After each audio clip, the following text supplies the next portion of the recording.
welcome to yet another session on AWS. I hope my screen is visible.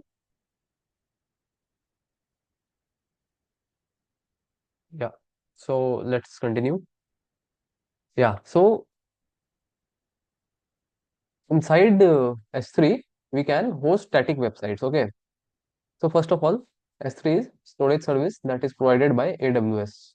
Means inside AWS, you can store anything. Okay. It's like unlimited storage that AWS provides. Like in Google, you have Google Drive.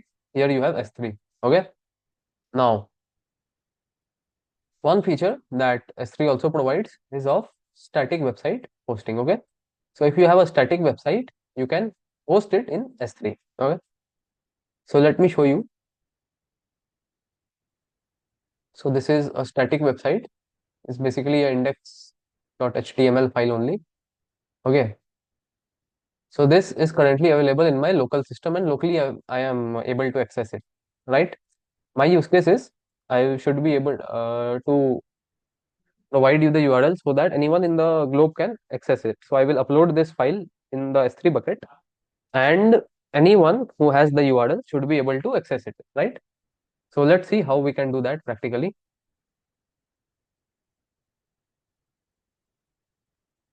So go to the S3 homepage. So if you search here S3, you will land on this page. Okay. Click here on create bucket. One more thing that in S3, you have a concept of bucket and object. So inside bucket, you have to store object. Okay. So it's like folders and files. Okay. Bucket here they call it as folder, and inside bucket, whatever you store, they call it as objects. Okay. So, and one more thing that bucket name should always be unique. Okay. So this is a bucket. Select general purpose. Okay. Don't select directory. It's a new feature that is given by S3 now. Earlier only this was only available. Now directory bucket is for like very low latency. Okay. It's more chargeable. Okay. Don't go for this one. Select general purpose bucket. We'll create general purpose bucket. Provide any random name. Okay. That should be unique. Not only in this account, but globally. Now, in the object ownership, select ACLs enabled. Okay. So we want that our object should be accessible to everyone. So in order to do that, we have to enable the ACLs. Okay. This one is fine. And here, currently this all the public access is blocked. Okay. This means currently the bucket is private. We want to make our bucket public so that anyone can access the object inside it. Click on I acknowledge. Okay. And then click on create bucket. Let's see. So yes, you got a success message that bucket is created now. So as I told, inside the bucket you have to store object. So here we'll have to store HTML file. Select bucket, 0 objects are there, upload, add files. So index file you have to, this HTML file you have to upload it. Click on upload. Okay.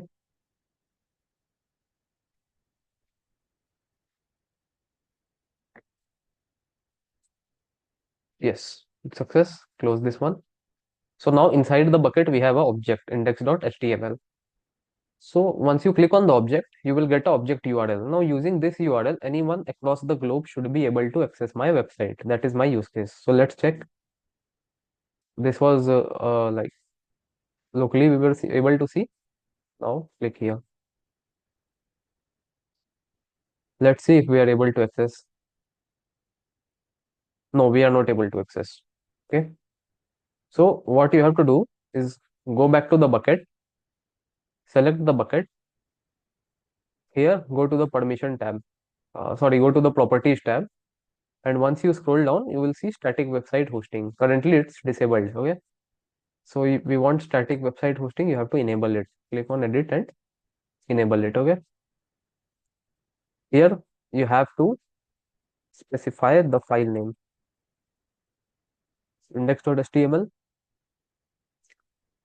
And here, this one you can provide. For example, if some error occurs here, so that error page should be displayed. So error file you can also provide here, but that's optional. Okay, so we'll skip it for now. Save the changes. Okay, so website hosting is enabled now. Now we should be able to access our object. Let's check. Refresh this. No, still we are not able to access, right? One last small change you have to do is select your bucket from here, go to actions and make public using ACL. Okay, so read this message. When public read access is enabled and not blocked by block public access setting, anyone in the world can access the specified object. Yes, that's our requirement. Anyone in the world can access the object. Click on make public. Now you should be able to access your object. So now if I refresh, yes, now we are able to see our website. Okay, so anyone who has this URL should be able to see my website. Okay, so this URL you can get it from two places basically. In the properties where static website was hosted, here using this URL also. See,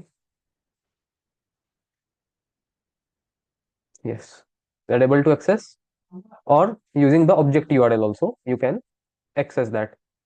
Okay, so this URL you can copy from the bucket level, and if you go into the object, select the object.